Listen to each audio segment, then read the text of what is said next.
అన్నదాత సుఖీభవ అసలు ఆ పేరులోనే ఉందండి. అంటే మనకి అన్నం పెట్టే, మనకి 5 ఏళ్ళు లోపలికి వెళ్తానికి చేసే కష్టపడే రైతన్న ఎప్పుడూ సుఖంగా ఉండాలి.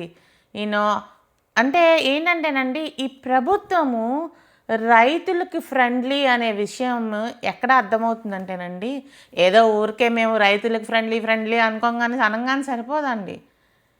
పొలానికి కావాల్సిన నీళ్ళు ఇవ్వటం, నిధులు ఇవ్వటం, పరికరాలు ఇవ్వటం, విత్తనాలు నాణ్యత కల విత్తనాలు ఇవ్వటం, ఎరువులు ఇవ్వటం, ఇవన్నీ చేసినప్పుడే రైతుకి ఆ ప్రభుత్వము చాలా అనుకూలంగా ఉంది, రైతుని పట్టించుకుంటుంది అనేది అర్థమవుతుందండి. అంటే 2019 నుంచి 2024 వరకు మీరు అందరికి తెలిసే ఉంటుందండి.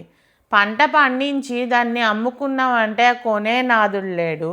ఒకవేళ తీసుకున్నా కానీ దానికి సంబంధించిన నిధులు మళ్ళీ రైతుల అకౌంట్లోకి 6 నెలలు 7 నెలలు పట్టినాయి.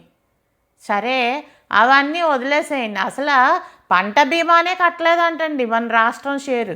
అది కూడా వదిలేస్తే సరే, అయిపోయింది. ఇప్పుడు చూడండి, అస్సలు రైతుని పట్టించుకోవటం అంటే ఇదండి కూటమి ప్రభుత్వం, మన చంద్రబాబు నాయుడు గారి విధి విధానాలు.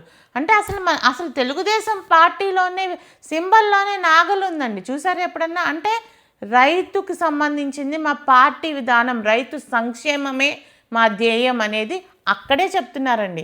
అయితే అక్కడితో ఆగలేదు, ఏదో చెప్పుకోగానే అయిపోదండి.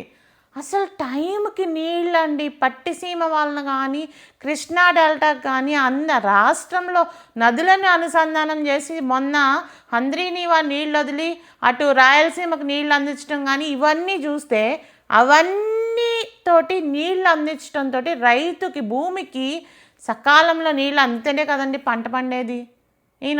మంచి విత్తనాలు ఇస్తేనే కదండి, ఎరువులు ఇస్తేనే కదండి, పరికరాలు ఇస్తే. సరే, అసలు వీటన్నిటిని పక్కన పెడితే ఇప్పుడు ఇవాళ అన్నదాత సుఖీభవ కింద ఎలిజిబిలిటీ ఉన్న రైతులందరికీ 7,000 రూపాయలు జమ అవుతుందండి.